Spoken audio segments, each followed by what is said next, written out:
quizás está en descenso, aparentemente porque tenemos pues, una buena terapéutica, ¿no? Hay nuevos medicamentos. Pero también algunos trabajos indican que el aumento, porque las personas tienen mayor expectativa de vida, por lo tanto también tienen otras comorbilidades asociadas. Por lo tanto, sus mecanismos de defensa de personas mayores es más difícil y se presentan estas patologías en este grupo etario. El problema con esta enfermedad es la morbilidad que esta produce. Es una emergencia reumatológica porque si no se trata en un tiempo determinado va a producir lo que es una mortalidad, ¿no? Y esa mortalidad es importante. Los compromisos agudos se producen por bacterias y virus. Y si hablamos de las artritis crónicas, tenemos ahí las micobacterias, hongos. Finalmente, el daño o el compromiso se llama artritis séptica, pero no solamente estos gérmenes, cualquier germen, organismo puede causar una artritis séptica. Y si vamos a la articulación, tenemos pues la cavidad donde está el cartílago y la cavidad articular, pero también sabemos que existe en el hueso diferentes partes o zonas que podrían ser el foco o la ubicación de esta infección para llegar a la articulación. Podría ser proximal al húmero, al radio, al fémur, o distal a la tibia. Entonces, el germen que está en estas zonas del hueso va a poder ingresar directamente a la cavidad articular y colonizar en esta zona. Ahora, nosotros tenemos diferentes articulaciones y algunas de ellas tienen más predisposición a tener este cuadro. La articulación que se afecta con mayor frecuencia es la rodilla, 39.6%, seguida de las otras articulaciones que en menor proporción, como codo, hombro, ¿no? Tobillos. Ahora, en lactantes, la ubicación básicamente puede ser o es a nivel de la cadera, ¿no? Que tiene más predisposición. Vamos a desarrollar algunas de las artritis que produce por diferentes gérmenes. Vamos a hablar primeramente de las artritis bacterianas. Y estas artritis bacterianas son producidas pues por diferentes bacterias, como decir, ¿no? Que son microorganismos importantes que no solamente van a causar infecciones articulares, sino también infecciones en diferentes órganos. Una de las complicaciones más graves que por continuidad podría ser es la osteomielitis o secundaria una osteomielitis, la artritis a nivel de la articulación, como nombre ya hemos hablado, artritis séptica. Y si vemos lo que es la artritis reactiva, es otro tipo de patología que ustedes ya han visto en las clases de las artropatías seronegativas, ¿no? Las artritis reactivas. Estas son complicaciones a distancia, donde el germen no se evidencia directamente en la articulación afectada. ¿Verdad? Vamos a encontrar una inflamación articular con uretritis, uveitis y otras complicaciones. Pero hay casos en los cuales tenemos infecciones en la articulación y por ende hacen una artritis reactiva. También se ve en los dos casos. En la epidemiología, en los últimos siglos XX, la incidencia de la artritis bacteriana aumentó. Como les decía, el envejecimiento, ¿no? De la población. Ahora, también existen otras causas que no tenemos que dejar de lado, que son las cirugías. ¿Y qué cirugías son las que producen? Las ortopédicas, ¿no? Que están contiguas a la articulación. Tenemos otro grupo en estos últimos años que por su problema de la inmunidad, como es el VIH, ha incrementado también las artritis bacterianas. Pero si nosotros hablamos de la incidencia, aparentemente parece que hay un descenso porque hay avance también en las terapias antirretrovirales, ¿no? En el caso de los pacientes que tienen patologías como VIH. Los pacientes anteriormente veíamos que fallecían rápidamente y tenían muchas complicaciones, pero ahora con los antirretrovirales ha mejorado su expectativa de vida. En cuanto a la prevalencia, en menores de 2 años y en ancianos de más de 70 años es más frecuente esta patología, ¿no? Pero también sabemos que se puede presentar en cualquier grupo etario, no podemos dejar de pensar que los otros grupos etarios no van a tener esta patología. La incidencia en la población general es aproximadamente de 2 a 6 casos por 100.000 personas por año. ¿Y en qué población es más frecuente? La incidencia es en aquellos que tienen pues predisposición. Hay diferentes enfermedades y una de las enfermedades que nos produce con mayor frecuencia son los pacientes que tienen la artritis reumatoide. Si hablamos de incidencia, se estima que va a ser en 70 por 100.000 personas por año. Y existen diversas revisiones sistémicas, estudios, ¿no? Este estudio, por ejemplo, de 14 estudios con 6.242 pacientes, han identificado factores de riesgo de la artritis séptica. ¿Cuáles eran los factores?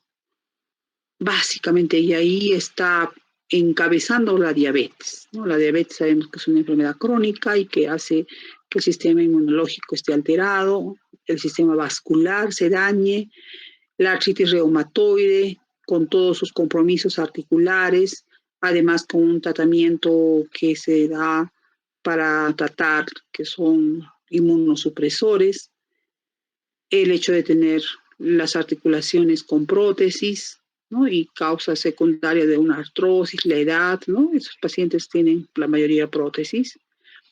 Cirugías que se realicen a nivel articular, ¿no? El uso de drogas. O sea, si vemos jóvenes o personas que se colocan diferentes drogas a nivel vascular, entonces esto por contigüidad puede también llevar un germen. Infecciones dérmicas, ¿no? Infecciones que en la piel están a nivel superficial, pero por alguna situación hay ingreso del germen a la articulación. Esto sucede a veces de una forma iatrogénica en el hecho de hacer una infiltración en un paciente que tiene una lesión dérmica. Es por eso que es una contraindicación si vemos una lesión dérmica, hacer un procedimiento articular porque podemos ingresar el germen. Las inyecciones intraarticulares, ¿no? Como las infiltraciones con corticoides, a pesar que uno toma todas las precauciones, pero puede escaparse un germen, un estafilococo que está en la piel y producir un cuadro infeccioso. En este caso vemos una imagen donde hay una articulación en la mano que está comprometida, ¿no? En la etiopatogenia vemos que estos gérmenes van a alcanzar las estructuras articulares. ¿Y cómo llegan? De diferentes lugares. Colonizan la articulación, ¿no? Estos gérmenes. Podemos tener un ingreso por vía hematógena, ¿no? Bacteriemias, septicemias del foco a distancia va a llegar por vía hematógena o linfática a la articulación. También tenemos que son menos habituales las inoculaciones directas, aquí las infiltraciones. Si tenemos un accidente, hay un traumatismo, una apertura de la articulación o punción. Entonces, por contigüidad también puede ingresar el germen a la articulación. El hecho de tener osteomielitis cercana a la articulación hace que el germen ingrese también al el foco supurativo, a los tejidos blandos que están contiguos y llegar a la articulación. Hablando de las bacterias, tenemos las bacterias gram positivas, que son bastante frecuentes, es la causa de estas infecciones, es un 60-80%, y encabezando tenemos el estafilococo aureus, ¿no? Que está en la piel, que más o menos tiene una proporción de 37-56% de los casos, el estafilococcus epidermidis, que produce complicaciones asociadas a la prótesis articulares, pero como dijimos, cualquier bacteria, ¿no? Cualquier germen puede ingresar a la articulación. Entonces acá vemos las causas, ¿no? La prótesis, el germen que entraba directamente del hueso, por vía hematógena, por alguna lesión cortante directa que va a ingresar desde la piel y va a meter un germen a la zona, por inyecciones o infiltraciones.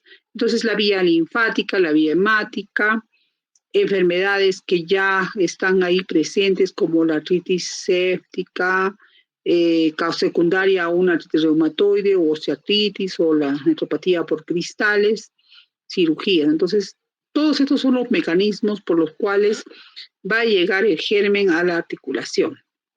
¿Qué gérmenes están implicados? Tenemos pues una variedad, ¿no? Cocos gram positivos, cocos gram negativos, bacilos, ¿no? Bacterias, micobacterias, espiroquetas. Aquí en este cuadrito, estafilococo aureus, que ya hablamos, Streptococcus epiógenes, Pneumoniae, Morphinfluenza, y cada uno de estos es más frecuente de acuerdo al grupo etario también.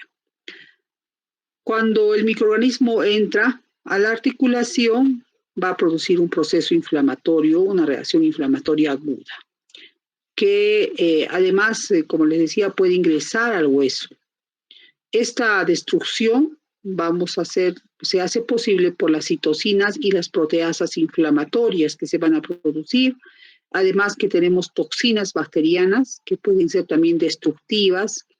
Se ha demostrado, dice, que la enterotoxina estafilococócica y los superantígenos producidos en el síndrome de shock tóxico estafilococócico dañan el cartílago en modelos animales. O sea, ahí directamente la bacteria. Las proteínas articulares que están presentes, ahí tenemos la elastina, la minina, fibronectina, que denominados componentes de la superficie microbiana, que reconocen las moléculas de la matriz adhesiva, incluyen en la capacidad de ciertas cepas del Staphylococcus aureus para causar esta artritis séptica. Entonces, directamente la bacteria, el proceso inflamatorio que el organismo automáticamente va a producir, también nos va a hacer daño, ¿no? A nivel articular. Las manifestaciones clínicas son de entender que son de dos tipos, son las que son locales directamente en la articulación y las de vía sistémica o la actividad sistémica, porque también produce un daño, una respuesta del organismo, ¿no? Sistémico. En la artritis piógena se manifiestan manifestaciones clásicas, ¿no? Del proceso inflamatorio, como es el calor, el rubor, la limitación o la impotencia funcional, la tumefacción de la articulación. Ahora, existen otras articulaciones mucho más profundas como la cadera, que es al inicio del proceso muy difícil de poder valorar si tiene o no el cuadro. El dolor puede ser un dolor inicialmente leve, posteriormente se hace un dolor muy intenso que incluso al reposo absoluto hay dolor. El caso de la movilidad a pequeños movimientos presentan mucho dolor en las articulaciones como la rodilla, la cadera, ¿no? Y por ese dolor la persona no va a movilizar su articulación, la va a mantener en flexo, ¿no? El codo también es otra articulación. Entonces vemos aquí una imagen de esta rodilla que está con calor. Bueno, en este caso no vemos, ¿no? El calor porque no estamos tocando, pero está eritematoso, ¿no? Con rubor, y probablemente esa articulación está sin movimiento. Igualmente en esta mano vemos la diferencia con los otros dedos, el eritema, el calor, el rubor, ¿no? Y el dolor y la inmovilidad. Estos pacientes van a tener fiebre. Esta fiebre de inicio puede ser leve, pero conforme pasan los días o el grupo etario, dependiendo del individuo, pueden presentar temperaturas tan elevadas como mayor a 39 grados centígrados. Y en ese momento va a presentar síntomas sistémicos, ¿no? De malestar general, ¿no? Etcétera. Y el tipo de germen también va a influir en la clínica. Algunos gérmenes son de crecimiento lento, entonces los síntomas van a ser más leves.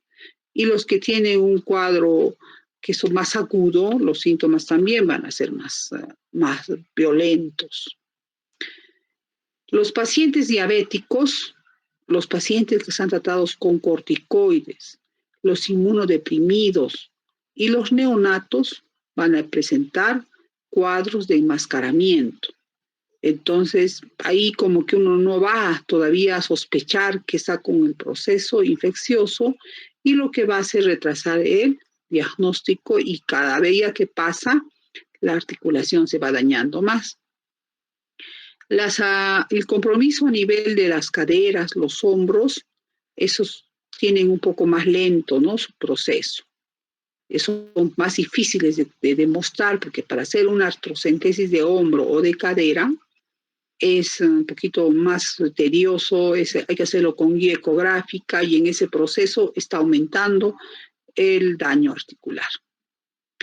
La mayoría de veces vamos a ver que es monoarticular, o sea, es una sola articulación, la rodilla, el tobillo, el cadera. Pero cuando nosotros ya vemos pacientes que tienen poliarticulares, oligoarticulares, tenemos que pensar que es un paciente inmunocomprometido, ¿no? O es un paciente que tiene diabetes, artritis, y hay un tipo de artritis séptica poliarticular, que es la gonorrea. Entonces, si nos da o la artritis gonocócica. Nos vamos a hablar de la artritis gonocócica. Y aquí vemos el gonococo, ¿no? Que produce este tipo de patología. ¿En qué grupo etario? Pues, de hecho, que aparentemente más en jóvenes que son sexualmente activos y han tenido contacto con una persona infectada y se han contagiado. Entonces, adultos jóvenes sanos que tienen un cuadro de una inflamación o infección o aumento de volumen articular, monoarticular, que luego presentan además lesiones térmicas evanescentes, artralgias que van migrando, antecedente de una exposición sexual de riesgo. Este cuadro va 1 a 2 semanas lentamente avanzando, y después tenemos la clínica articular. Acompañado de la triada que han visto ustedes, que es la uretritis, ¿no? La secreción uretral, la disuria, tenesmo, pueden tener faringitis, ¿no? Entonces ahí todos estos síntomas también tenemos que tener presentes para estar pensando que es una artritis gonocócica. En las mujeres se tiene la cervicitis, ¿no? Que puede ser muchas veces asintomática, y al tener este contacto infeccioso, aparecen las poliartralgias, y a fiebre, tenosinovitis, pústulas cutáneas que están ustedes viendo aquí, ¿no? Que van a desaparecer hasta 3 a 4 días, y posteriormente la poliartralgia y las lesiones cutáneas pueden recurrir durante los meses siguientes. Entonces, Y mucho tiene que ver aquí la clínica y cómo nosotros vamos a hacer el análisis para pensar en esta enfermedad y pedir los análisis correspondientes y encontrar al gonococo. Y hacer el tratamiento de la gonorrea. Al hacer el tratamiento de la gonorrea, vamos a ver también que va a ir mejorando la sintomatología. La artritis meningococócica, tenemos la Neisseria meningitidis, aparece también en un 2 a 40% de los pacientes con enfermedad meningococócica, ¿no? Esta artritis. Y se desarrolla en los primeros días de la enfermedad, porque hay una invasión directa de la articulación, pero también pueden aparecer más tardíamente con depósitos de inmunocomplejos. Este paciente que va a tener una manifestación sistémica, ¿no? Como está dañada o inflamada las meninges, va a tener un proceso neurológico acompañado de lo que viene a ser la fiebre, rash maculopapular, infección inclusive de las vías respiratorias altas. Entonces pasamos a otra artritis, la artritis tuberculosa. Y la tuberculosis es una de las enfermedades que nos puede dar muchas sorpresas. El hecho de tener un cuadro articular va a producir una artritis subaguda o crónica que presenta dolor, aumento de volumen en una sola articulación de la carga. Aparece fiebre, pero no es una fiebre muy elevada al inicio, con manifestaciones sistémicas de eritema, calor. Hay países donde más no tenemos la presencia de tuberculosis. Entonces hay que tener presente que esta infección o este compromiso también se puede dar. Entonces tenemos que hacer el diagnóstico de tuberculosis. Lo más frecuente de la tuberculosis a nivel pulmonar. Entonces, evaluar a un paciente que si tiene un proceso articular crónico, siempre estar pensando en esta tuberculosa que es frecuente también. ¿Qué podemos pedirle? La prueba de tuberculina, ¿no? Hacer el examen de radiografía torácica, el BK, si está con tos. A nivel articular, lo que va a producir es compromiso a nivel de la columna, ¿no? Espondilitis. En la parte de región torácica, dolor que se presenta en un 40% de casos con febrícula y manifestaciones constitucionales, manifestaciones neurológicas porque está comprometiendo a nivel de la columna, es una espondilitis y hay que hacer un diagnóstico diferencial con la brucela, que es otra de las enfermedades que puede dar también compromiso. La micobacteria atípica nos puede dar una monoartritis crónica, afectación de los carpos, de las manos, de los tendones. Hablando ya de la artritis brucelar, no tenemos nosotros en esta zona. Felizmente, en el norte hay bastante brucela. Para esto hay que tener contacto con esos animales, con la leche, el queso, que no ha sido debidamente pasteurizado. Y entonces vamos a tener el compromiso de la brucela en un 50%. Esos pacientes presentan artralgias, ¿no? Y la complicación es la inflexión articular en un 21 a 86% de los casos. Presenta artritis periférica, una monoartritis de fase aguda de la enfermedad, fiebre y los síntomas sistémicos, ¿no? Más común nos dicen que son en niños y en adultos. Ahora, la brucela pues tiene una se caracteriza por una fiebre, ¿no? Que es típica de la brucela. Entonces tenemos que también hacer una unidad clínica y pedir los análisis respectivos de test para brucela. Son varios exámenes que se piden. En el caso de la afección, sobre todo es a nivel de la rodilla y las caderas. Si hablamos de la sinovitis, habitualmente no es tan intensa como la provocada por otros gérmenes piógenos. Puede ser, de muy aguda, tampoco suele aparecer eritema ni aumento local de la temperatura.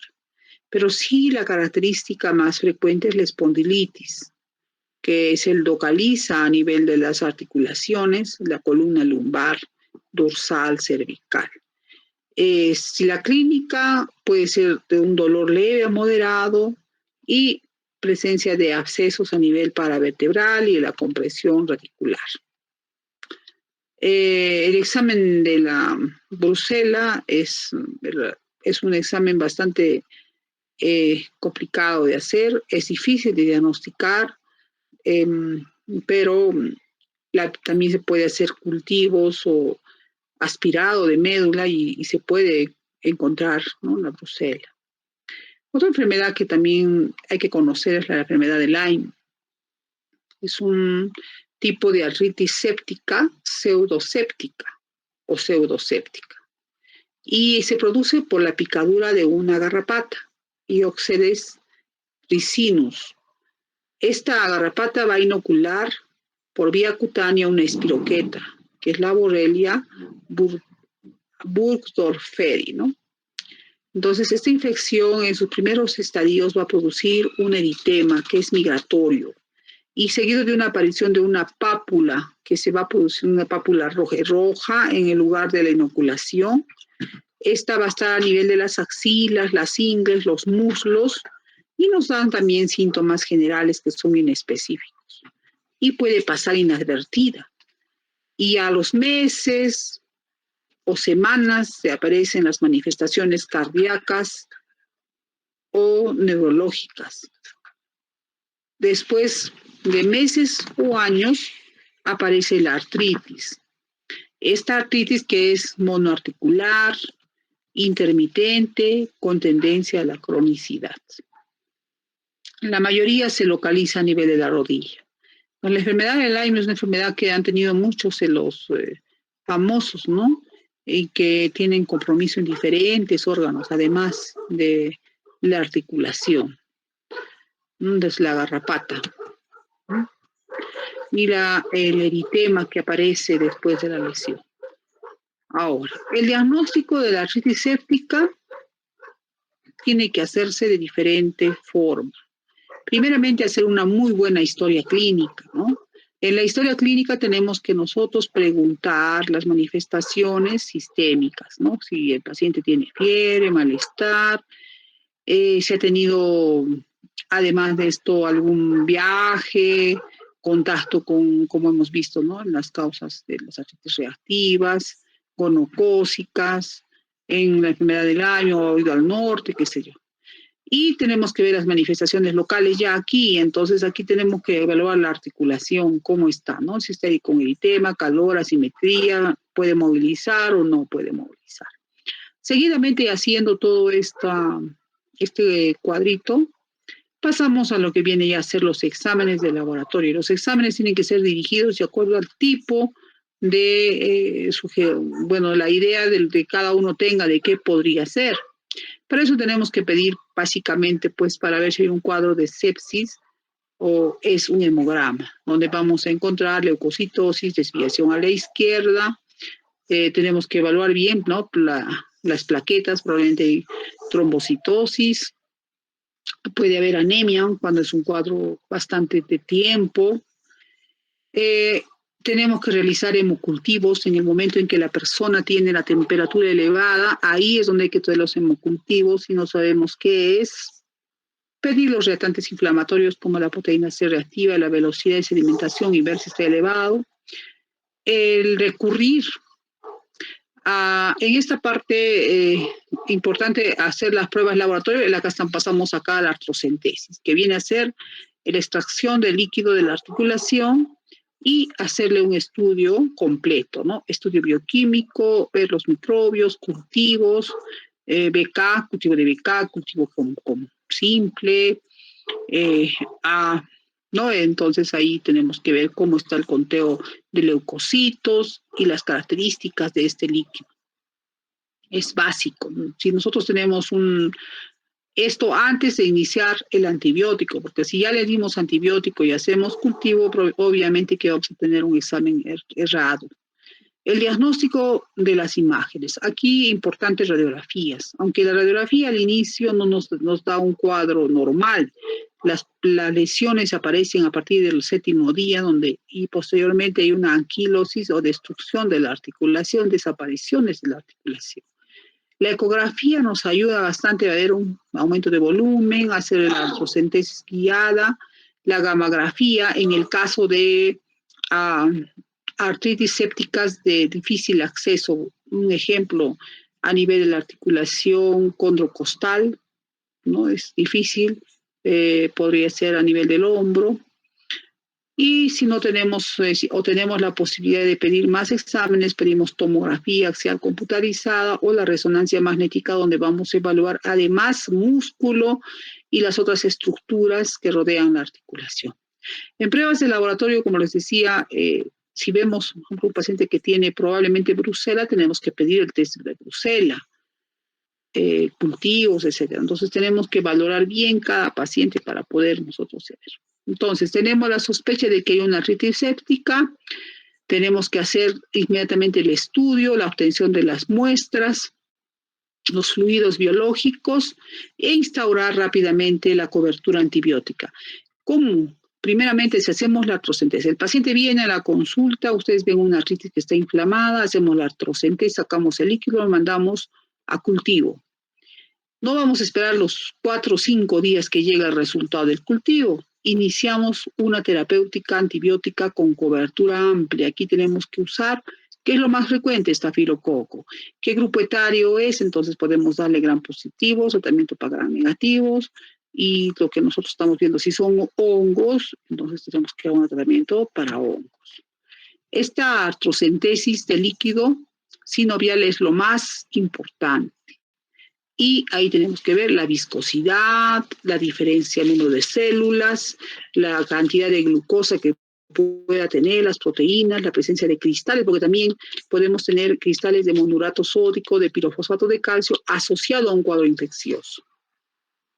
Tenemos que contabilizar los leucocitos. Más de 50.000 leucocitos por milímetro cúbico es el límite del líquido inflamatorio y los sépticos, o sea, puede ser más. Entonces, debajo de 50.000, como una tuberculosa, brucelar o artritis fúngica, ¿no? Entonces, pues más o menos una idea de que tenemos que pensar de esa forma. Los polimorfos nucleares, si superan el 90% en su contabilidad, también estaríamos pensando en un proceso infeccioso. Los niveles de glucosa por debajo de 40 miligramos por decilitro, con más o menos la mitad de la glucosa plasmática.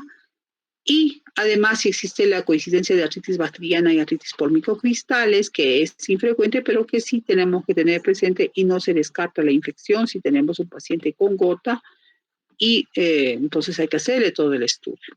Aquí tenemos un cuadrito para que ustedes están viendo de los tipos de líquido y sus características.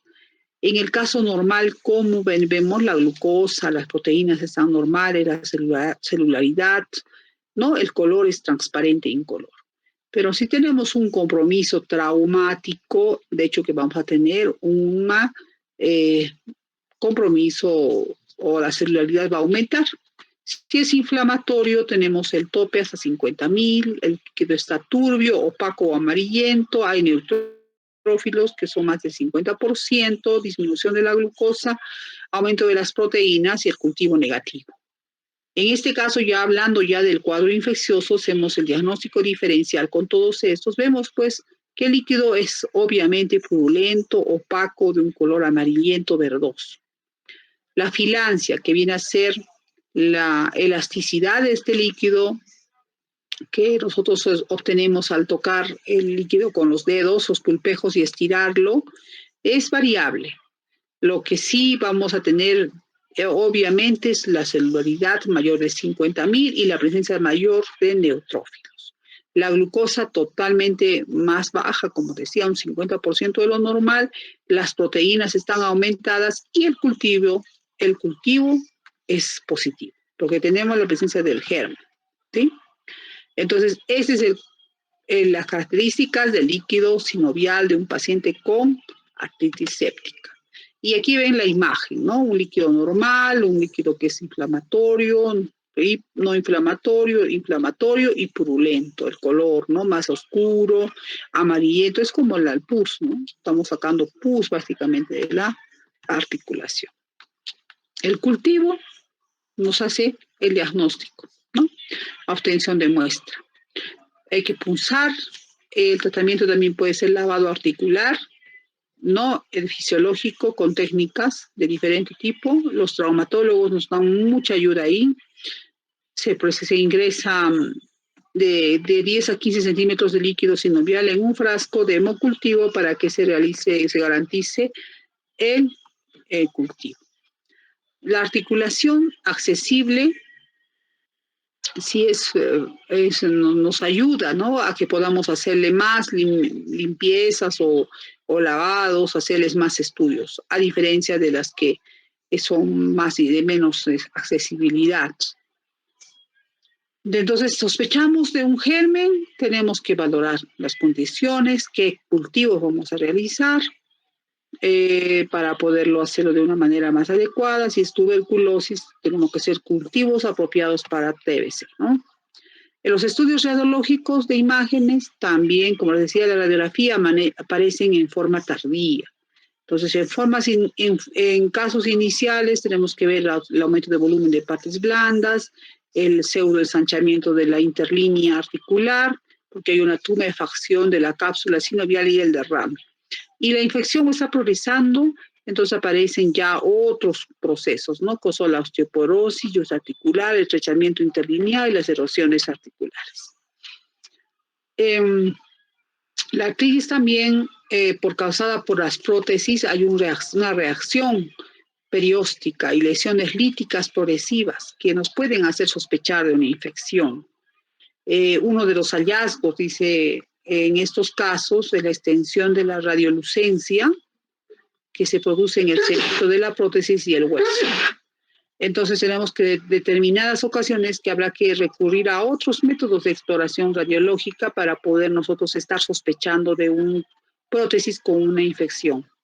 La tomografía es útil para descartar estas infecciones en el caso también de lesiones a nivel del pubis, acroiliacas, esternoclaviculares en las cuales no podemos ver. La radiografía, ¿qué vamos a evaluar? ¿Qué vamos a observar en una placa? De acuerdo al tiempo, ¿no? La anquilosis, cuando ya avanzó, osteoporosis en la zona periférica, la articulación, pérdida del espacio articular, porque está haciendo un proceso articular, erosiones, derrames, inflamación de los tejidos blandos. Entonces, una radiografía simple nos da una sensibilidad de un 90%, ¿no? En el orden, primeramente hay un edema periarticular, el aumento del espacio articular o derrame, luxación de cadera, disminución del espacio o con compromiso cartílago articular que produce condilisis, desmineralización ósea subcondral epifisiaria, irregularidades del contorno articular y por último la destrucción de la superficie articular. Esta destrucción con signos tardíos puede aparecer hasta el día 10, 14 del año. Y ese cartílago no se va a regenerar. Entonces aquí vemos algunas imágenes de, esa es una radiografía de una persona, de un niño, ¿no? Porque vemos el cartílago de crecimiento que está haciendo destrucción de la articulación. Aquí hay algunas imágenes, ¿no? Osteopenia, las lesiones a nivel. Entonces, esta es una lesión más avanzada de cadera, donde hay anquilosis, radiolucencia, ¿no? Pinzamiento y esto prácticamente anquilosal. Entonces, tenemos primero disminución del espacio, pasaron 4 meses, ¿no? De la erosión subcondral, esclerosis de la cabeza femoral y a los 8 meses tenemos ya prácticamente una osteonecrosis completa, colapso de la cabeza femoral. Es el proceso normal en un cuadro infeccioso. La resonancia magnética nos ayuda, ¿no? Especialmente en la localización de los abscesos, cuando son de difícil ubicación. La ecografía también, acá vemos la ecografía, si tenemos la sospecha de un absceso, para guiar la punción de las articulaciones. La gammagrafía, que se realiza con tecnesio 99, que es específica para diagnósticos precoces de detección de inflamación articular. No, hay también otras que nos ayudan a la hipercaptación, ¿no? Del tecnesio 99 en un paciente, por ejemplo, en este caso de sacroileitis, ¿no? Los reactantes inflamatorios, la proteína C reactiva, la velocidad de sedimentación están elevados en cuadros articulares agudos. Medición también de los marcadores como proceso inflamatorio para ver si estamos bien con la terapéutica, como seguimiento, viendo también el líquido cómo está. El tratamiento va a ser de acuerdo al germen, ¿no? Es una de las urgencias médicas. Si tenemos sospecha de artritis bacteriana, el tratamiento empírico debe iniciarse tan pronto como se haya obtenido la muestra para cultivo y la elección de antibiótico dependerá de la edad. Yo veo la edad que grupo etario más afectado, las condiciones asociadas y tenemos el resultado de la tinción Gram de acuerdo a diferentes técnicas, entonces inmediatamente hacemos el tratamiento. Tenemos que hacer la aspiración de este líquido, ver si es una bacteria o qué germen es, hacer una historia adecuada, viendo si va a ser o no causa de quizás de un proceso infeccioso, ver la inflamación y analizar rápidamente, hacer los exámenes parenterales, ¿no? El examen cultivos y miembros. Si tenemos la presencia de gran positivos o gran negativos, entonces ya tenemos que valorar qué germen, qué puede ser y qué medicamento nosotros vamos a utilizar. Tenemos algunas elecciones aquí. Microorganismo, primera elección y alternativa. Estafilococo aureus, estafilococo sensible a la meticilina. Tenemos, bueno, el estafilococo resistente a la meticilina, que es el que más frecuentemente está viendo. Ahora hay trabajos que dicen que, que la vancomicina, que era una de las armas, está cada vez ya más resistente estafilococo. Entonces tenemos otras opciones, ¿no? Como ustedes están viendo, entonces penicilina, si es que hay enterobacterias, si hay pseudomonas aeruginosa, etc. El tratamiento básicamente es por vía parenteral, ¿no? En el caso de este tipo de enfermedad. También podemos usar vía oral, dependiendo del tiempo. Entonces, al final, el germen que nosotros encontremos, vamos a tratarlo de acuerdo también a un antibiograma. Y la duración es variable, ¿sí? El estafilococos nos da un tratamiento de 4 a 6 semanas, 14 a 10 días de tratamiento intravenoso de oxagenta, ¿no? Sensible a la meticilina, ciprofloxacino, rifampicina, inclusive puede durar más tiempo en pacientes inmunocomprometidos o inmunodeprimidos, con prótesis no removible. Dice que en este caso puede durar hasta 1 año, incluso en forma indefinida. Y la artritis gonocócica, bueno, basta 1 semana, ¿no? Tratamiento. La brucela tiene un tratamiento, ¿no?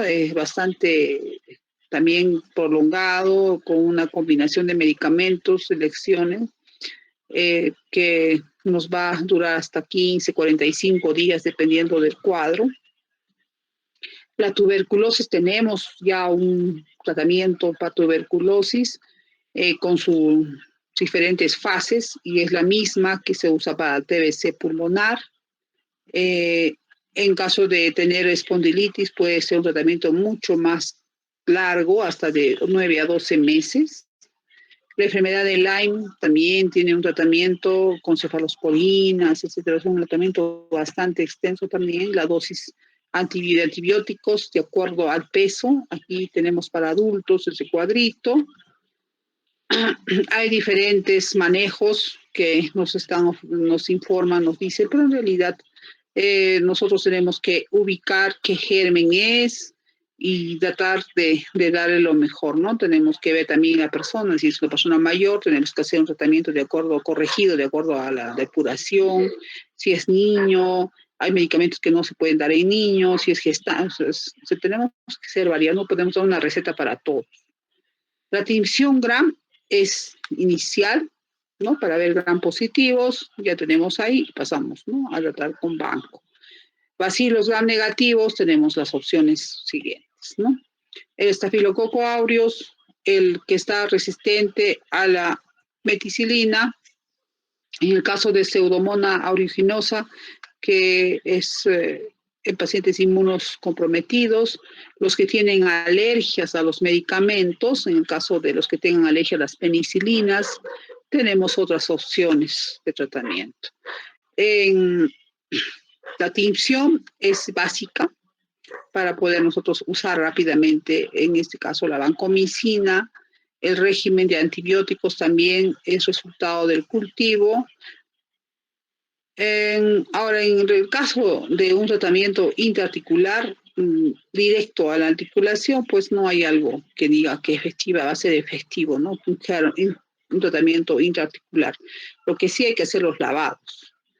La duración es variable, ¿no? 14 días, hemos visto esto ya en los cuadros. El tratamiento oral, ¿no? La medicina. Ahora, tratamientos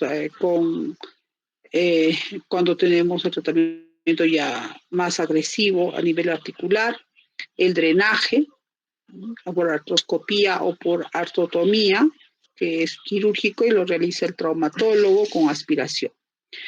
Básico, saber el diagnóstico diferencial. ¿Con qué?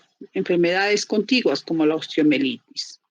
Ahora, tenemos otras enfermedades que nos podrían dar una idea o aparecer como que fuera una infección, como es la artritis crónica juvenil, la sinovitis traumática, celulitis, que están periféricamente a la piel, la fiebre reumática aguda, hemofilia, púrpura de Xenosolen, enfermedad de Pertes. Entonces, tenemos una variedad de enfermedades y también tenemos que hacer un diagnóstico diferencial con el líquido articular, que ya lo vimos hace un momento. La artritis gonocócica y no gonocócica tiene sus características que nos va a ayudar a poder tratar.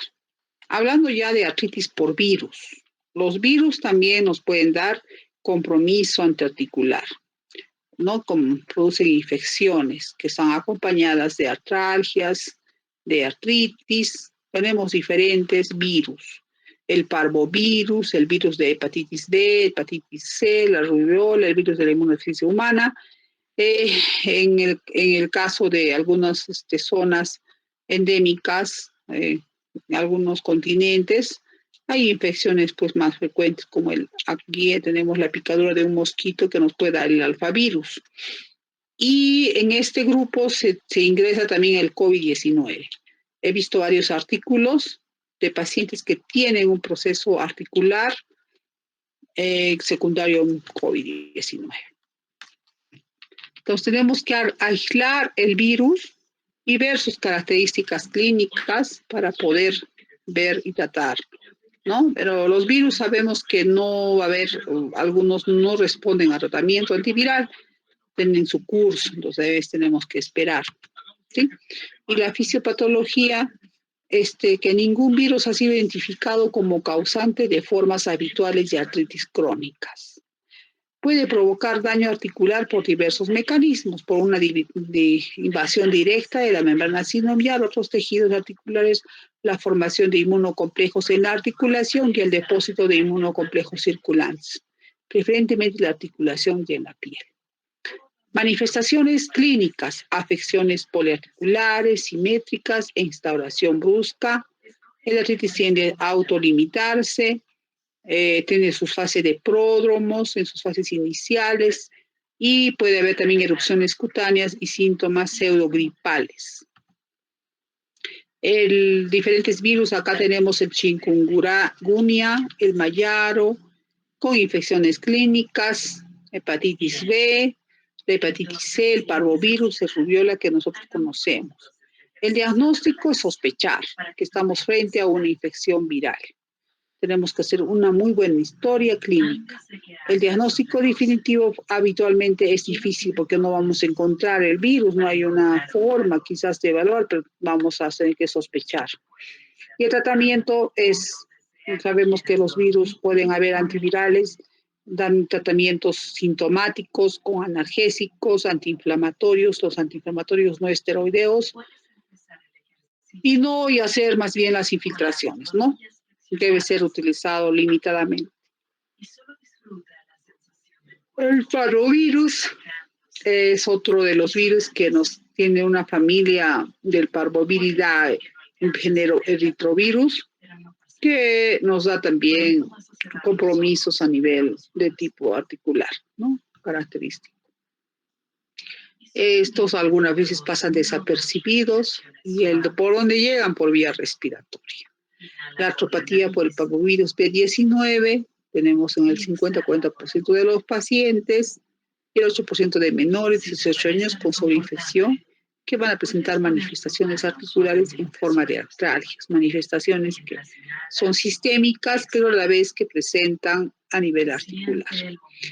La afección también puede ser poliarticular, simétrica, no erosiva, estos con rigidez matutina a nivel de las rodillas, los pies, y algunos de estos se autolimitan en 2 semanas. La destrucción articular solo se ha descrito, dice, excepcionalmente en algunos de los casos de artritis. El líquido tiene celularidad con básicamente monocitos y linfocitos, a diferencia de los neutrófilos que veíamos en la artritis séptica. La artritis crónica del parvovirus puede complicar los criterios de clasificación, normalmente seronegativa, tiene un factor reumatoide positivo con títulos bajos que son transitorios. Y esto de la asociación de las artritis de ese tipo virales, que muchos piensan que una persona con artritis reumatoide no necesariamente tiene artritis, sino tiene una artritis viral y se confundiera con una artritis reumatoide.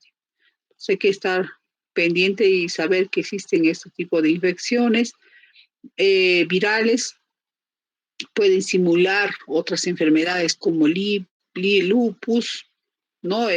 Pacientes que pueden desencadenar un LES propiamente dicho, infecciones que pueden limitar o exacerbarse, ¿no? La clínica de LES. Y también nos podemos dar casos graves como vasculitis necrotizante. Y ahí ya tenemos tratamiento con inmunoglobulinas, anticuerpos, ¿no? Que producción transitoria de varios anticuerpos. Tenemos que pedir en esos pacientes exámenes inmunológicos. El tratamiento de esta infección por parvovirus con sintomáticos, inmunoglobulinas, que se dan de acuerdo al kilogramo peso. La hepatitis B, que también tiene un periodo de incubación desde la infección hasta la clínica, puede ser hasta de 120 días. Y la afección articular aparece en el 10 al 25% de los infectados que han tenido un periodo preictérico de inicio de ictericia. Y en la fase prodrómica dice que existe preictericia, duración que puede además presentar dolor, mialgias, anorexia, náuseas y la artritis, ¿no? Y ahí tenemos que es hiperaguda, poliarticular y simétrica, de característica migratoria o aditiva, o sea, el que aparece en un lugar va cambiando de lugar o que aparece en una articulación y se va sumando otra y otra, esa tendría que ser una de tipo aditiva. Entonces, todas esas características tienen una infección por virus de hepatitis B. Tenemos diferentes articulaciones que son afectadas con la rigidez y las lesiones maculovasculares urticariales, que son a predominio de miembros inferiores. La hepatitis es una enfermedad que puede hacerse crónica, activa o viremia crónica, y nos da todo el tiempo el cuadro de artralgias, poliartritis. Otra de las hepatitis es la hepatitis C, que se ve en un 2 a 20% de las infecciones que presentan esta pueden tener poliartritis, ¿no? Donde las articulaciones de manos, hombros, rodillas, y algunas de estas tienen la presencia de un factor reumatoide positivo. El factor reumatoide se puede ver en muchas enfermedades, no solamente, entonces hay que hacer una unidad clínica y tener presente esto, ¿no? De la hepatitis C y un factor reumatoide positivo. Entonces, estas infecciones de la hepatitis C y la artritis reumatoide son enfermedades frecuentes en la población y es posible que estén coexistiendo en un mismo individuo. El virus de la rubiola, es una enfermedad que afecta a las personas adultas o niños, en un 30% a mujeres y 6% a hombres, puede dar sinovitis, ¿no? Un proceso inflamatorio con rash, a nivel un patrón simétrico, aditivo. Algunos pacientes le duran meses, años, con afección a nivel de los interfalángicos, metacarbofalángicas y poliartritis. El alfavirus es otro virus que nos puede dar infecciones virales, fiebre, artritis, artralgias. Este alfavirus tiene síntomas constitucionales y previo a una infección articular. Presentan poliartritis que habitualmente a nivel tobillos, rodillas, manos, ¿no? Que se hace crónica y puede dar síntomas sistémicos como fiebre, mialgias, ¿no? Rash. Estamos viendo que todos estos virus tienen ciertas características similares y todos estos producen un cuadro infeccioso.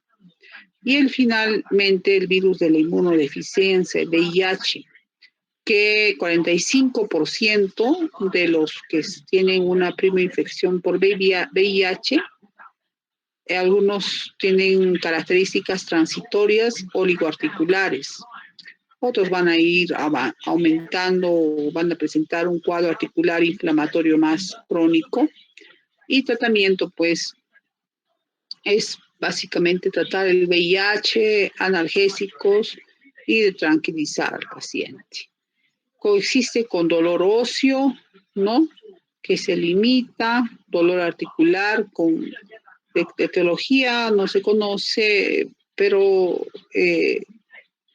básicamente ahí el 30% de los pacientes con VIH van a tener un compromiso oligoarticular en rodillas, tobillos. Muchos de los pacientes que nosotros, yo en el caso mío he estado en el hospital Loaiza, he visto pacientes venían por una monoartritis, oligoartritis, les hacíamos el estudio y como protocolo se pedía el VIH y diagnosticábamos que era paciente con SIDA y que había debutado con un compromiso articular. Pues ahí tenemos que también ver la asociación que pueden tener esos pacientes con el HLV27, el anticuerpo antinuclear. Tenemos que hacer el estudio y en casos bastante graves se puede hacer las infiltraciones, con corticoides, hidroxicloroquina, etc. Entonces, una artritis reactiva asociada al VIH. En el 11% de pacientes con VIH aparece esta patología. Y con todas las características, además, que tienen este proceso de afección a nivel articular, a nivel axial, a nivel de los ojos, y se trataría también básicamente como un paciente que tiene un proceso cero negativo, y podemos inclusive darle inmunosupresores.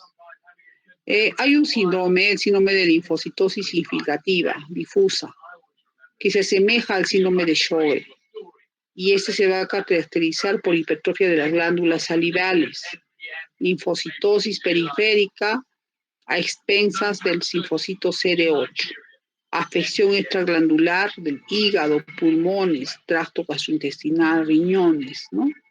Y aparece un 4 y el 8% de los pacientes con infecciones por VIH.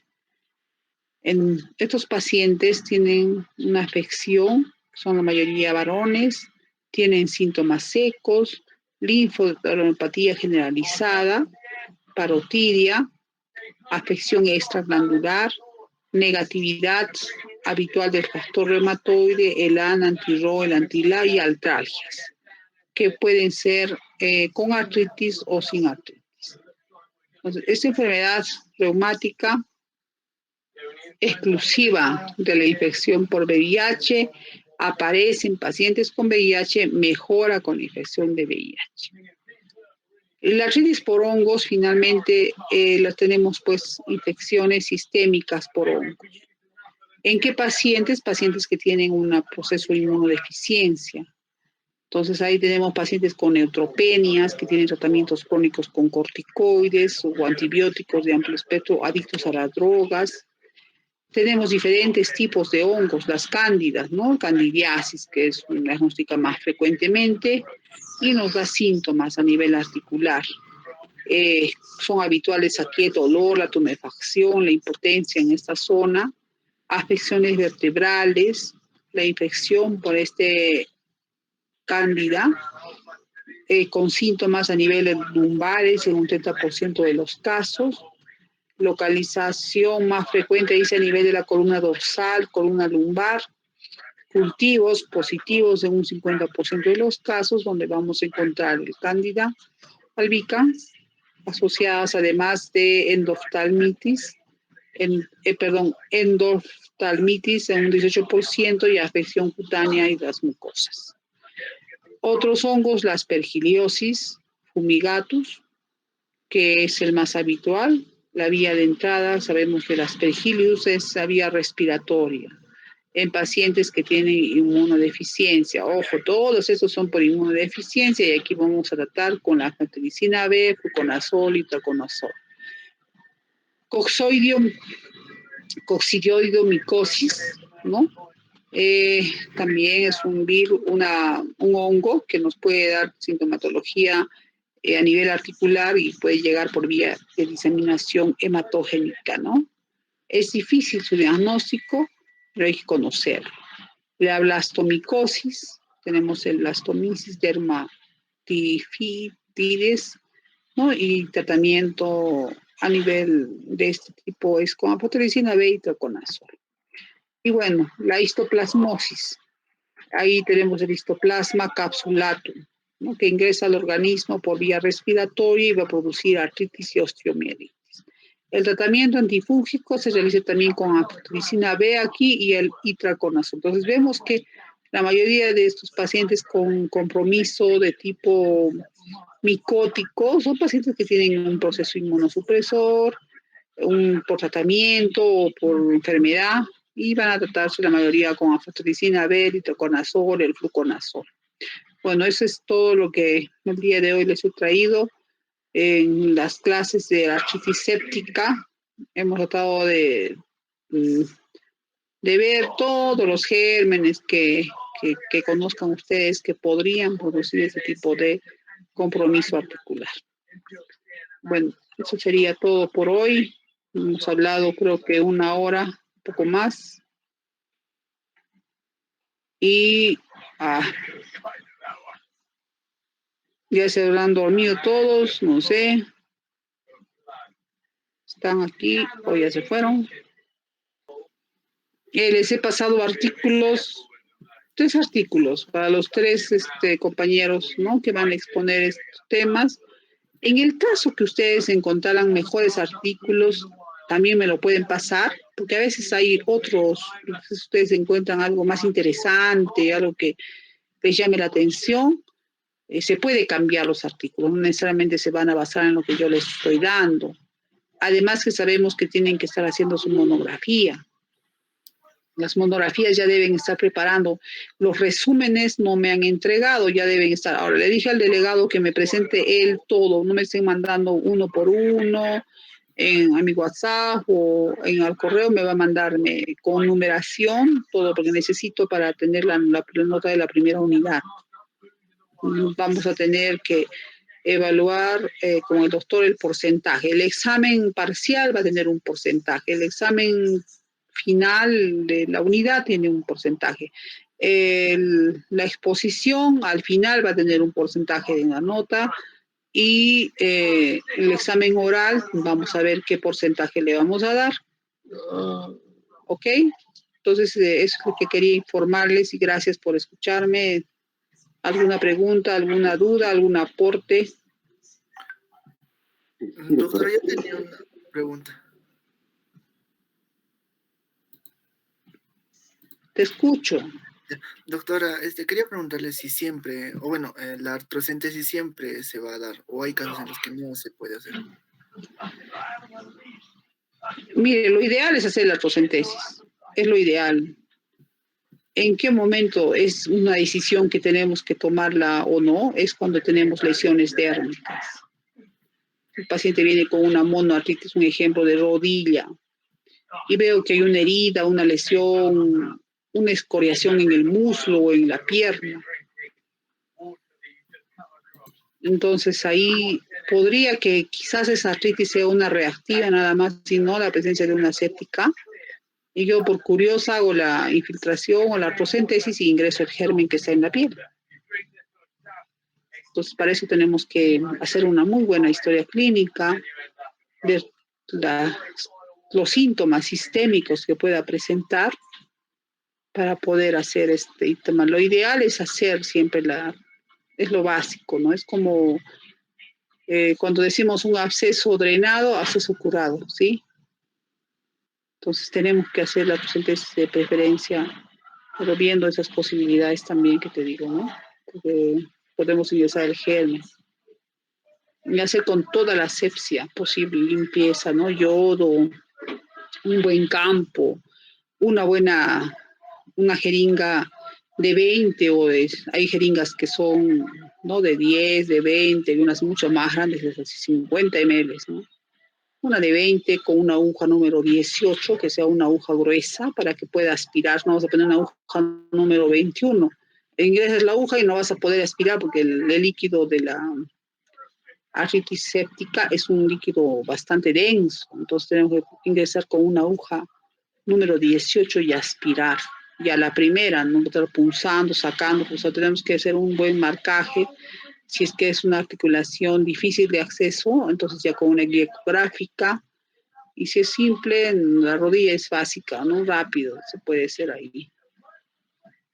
Y los traumatólogos son bastante buenos en el tratamiento de la séptica, ¿no? Eso trata muy bien, hacen sus lavados articulares. Ah, esa es la situación. ¿Algo quizás tú has leído, algún aporte me puedes dar? No, doctor, es que había leído previamente que dentro de los pasos está la artrocentesis, entonces me pregunté si tal vez hay contraindicaciones tal vez para hacer eso. Es la contraindicación, que tenga una lesión en la piel, pero tenemos que hacerlo sí o sí. Gracias, doctora. ¿De qué? No hay problema. ¿Qué hora es? 8:25. A ver, hasta 5 minutos, 8:30 acabamos. Una ¿Alguna consulta, pregunta doctora. más? Buenas noches. Sí. ¿Se puede dar las infecciones de partes blandas anexas a la articulación a partir de una artritis séptica en la articulación? O me refiero a Sí, músculos, tendones. sí, ¿Y sí, cómo haría el manejo, doctora? sí se puede dar. Pues puede, o sea, o al revés, o ingresa hace una infección en la parte periférica de la articulación, músculo, un absceso, ingresa a la articulación por contigüidad, o al revés, por vía linfática o hematógena, o es como un absceso que está a presión en la rodilla y tiene que drenar de algún lado, ¿no? Entonces es como que tiene que salir de la articulación, está ahí adentro a presión, con una olla a presión y tiene que buscar un escape. Entonces sale y lesiona y supura a nivel del tendón, del músculo. Y lo que tenemos que hacer es cubrir cobertura, ¿no? Cultivo, ver qué germen, cobertura amplia básicamente. Cuando no sabemos qué germen es, tienes que hacer una cobertura como para gran positivo, gran negativo, anaerobio si es niño, ¿no? Si es que es anciano, si es diabético. Cubrir para todo y hacer la limpieza o en este caso drenaje, exceres quizás hasta de músculo, porque hay algunas lesiones que son por estafilococo que hacen necrotizante, que necrosan el músculo y todo, entonces tiene que ver ahí exceres de músculo. En pacientes diabéticos, amputaciones, porque ingresa a la articulación, hace como una lesión, un pie diabético. El pie diabético es a nivel vascular, pero por contigüidad ingresa a la articulación, hace una artritis séptica, llega al hueso, osteomielitis, y lo que se hace es amputar miembros para no obtener una sepsis. por compromiso sistémico, ¿no? Pues hay cosas bien feas que se ven, ¿no? En la hospitalización. Necrosis con daño de toda la articulación. Los diabéticos son los que tienen este problema, en su mayoría. Ok, gracias, doctor. Gracias a ti.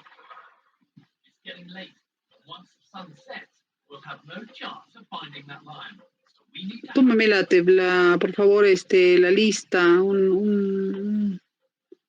Voy a tomar yo también. ¿Cuántos hay ahorita? 40. Lunes nos quedó, ¿no? No, el domingo, el examen. Ya, en el examen. ¿Ok? El examen, ya chicos, les he dicho, no es como hoy día, ni como los exámenes, es para razonar, caso clínico, relaciones. Traten de desarrollarlo con, no sé qué tiempo vaya a durar, quizás media hora o 20 minutos el examen. No va a durar más. Media hora, doctor. Por favor. No sé, doctor, vamos a ver, porque no podemos dar. Si damos más tiempo es para que estén ahí haciendo cosas. Entonces, es la idea de que ustedes pregunta que leen, pregunta contestan. Entonces, yo hasta 1 minuto por pregunta, no necesitas más. No están dibujando, no están haciendo. Entonces, yo creo que va a durar 20 minutos el examen. 1 minuto por pregunta. ¿Ok? Nos vemos, ya les voy a comunicar con Cristian. ¿Ok? Chao, nos vemos. Buenas noches. Tenga bonita noche.